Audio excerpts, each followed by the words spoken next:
এ রাতকে কেন্দ্র করে পুরো বিশ্ব যেন পাপাচারের এক অশ্লীল জগতে প্রবেশ করে। রাত 12টা বেজে ওঠার সাথে সাথে আতশবাজির বিকট আওয়াজে কেঁপে ওঠে পুরো দেশ। মুহূর্তেই ভুলে যায় আশেপাশে থাকা অসুস্থ মানুষগুলোর কথা। 2022 সালে আতশবাজির বিকট আওয়াজে প্রাণ হারায় 4 মাস বয়সী ছোট্ট শিশু উমায়ের। ফানুস উড়াতে গিয়ে রাজধানীর বিভিন্ন জায়গায় অগ্নিকাণ্ডের ঘটনা নতুন নয়। অসংখ্য অগণিত পাখি ঝাঁকে ঝাঁকে মরে পড়ে থাকে রাস্তায় রাস্তায়। কে নেবে এর দায়? গল্পটা এখানেই শেষ নয়। সেই সাথে শুরু হয় বিয়ার, হুইস্কি, ফেন্সিডিল, আফিম, হেরোইন, ইয়াবা, গাঁজা সহ বিভিন্ন মাদক দ্রব্য সেবনের মহা উৎসব। বিভিন্ন ক্লাব ও দেশের অভিজাত হোটেলগুলোতে চলে নিষিদ্ধ পল্লীর নগ্ন মহড়া। উঠতি বয়সের তথাকথিত বহু আধুনিক তরুণ তরুণীরা লিপ্ত থাকে অবৈধ কর্মকাণ্ডে। জাস্ট এনজয় করতে গিয়ে সম্ভ্রান্ত ঘরের অনেক তরুণী নেশায় বুঁদ হয়ে সম্ভ্রম বিলিয়ে দেয় জাস্ট ফ্রেন্ড নামক হায়নাদের কাছে।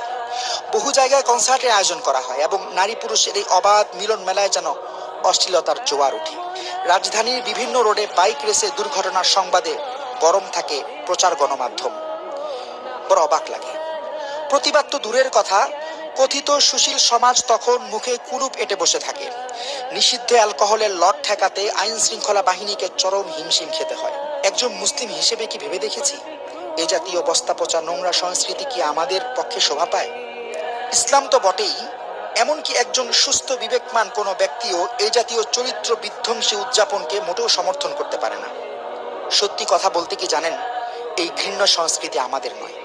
তাই আসুন পশ্চিমা এই অপসংস্কৃতির বিষাক্ত ছোবল থেকে নিজে সতর্ক হই, অন্যকেও সতর্ক করি।